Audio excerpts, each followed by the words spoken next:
relates to me and so many others out there. The one thing many of us have learned this past year is that we miss traveling. We also realized how much we need those vacations. With vaccines rolling out, many are looking for ways to make up those lost getaways, right? Here with some ideas of where we can go for revenge travel is travel expert and editor of Travel and Lifestyle, Jennifer Weatherhead Harrington. Good morning. How are you? Hi, good morning. Thanks for having me. Absolutely. I'm a revenge traveler. I already have a trip booked. So what exactly is this? Explain it a little bit more. Yeah, so revenge travel is kind of this idea that the travel industry came up with the idea that we have been cooped up for so long that we cannot wait to get out there and explore and see things. Kind of like we're taking revenge on COVID a little bit, and we're saying, hey, you didn't let us travel last year, so we're planning some really big trips for the future. You know, that could be summer trips into fall, but even talking about trips into 2022, 2023, people are going all out and they're splurging and spending, and they really want to have that experience of a lifetime. So what kinds of trips are we talking about here? Mine is still within the United States, but many of these go beyond.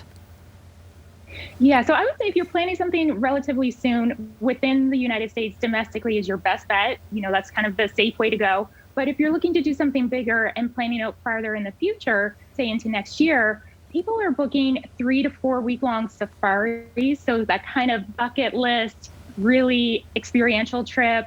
Another thing people are doing is actually booking cruise lines, but long cruise trip experiences. So we're talking about 60 to 70 day long cruises. When that comes back again, that's into 2022, 2023. And then other things people are doing are big family reunions. They're looking to get together with loved ones that maybe they haven't been with for quite some time.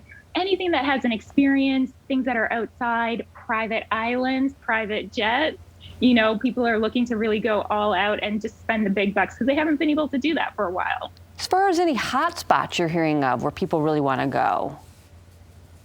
So there are definitely a lot of hot spots. Things still aren't quite open up to Americans just yet. While Americans are getting a ton of great vaccine rollout and everything, it's not the same everywhere else in the world. So you still want to double check depending on when you want to go. But some places that are accepting Americans right now, Costa Rica, they don't require a negative test, but you do need medical insurance, and you do also need to sign up for their health pass.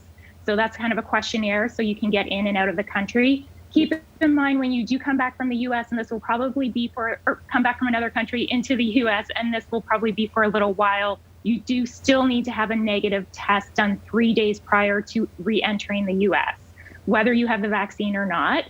Another great spot is Belize. They're also just looking for proof of vaccination, and then you don't have to worry about doing a test. Mexico is another spot. When we're talking about really far-flung places, people are looking at Bora Bora, Fiji, the Maldives, you know, kind of those real dream destination spots. So obviously travel rules in place, and obviously many of us too have to keep in mind what our employer is requiring too.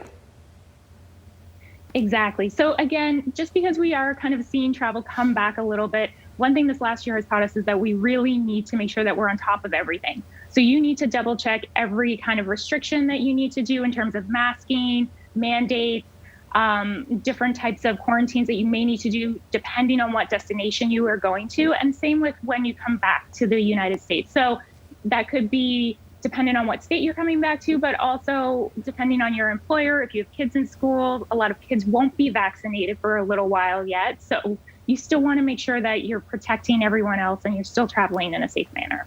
So obviously you're a travel expert, so we want to push people to you. What kinds of things do you have on your website or information you can provide people?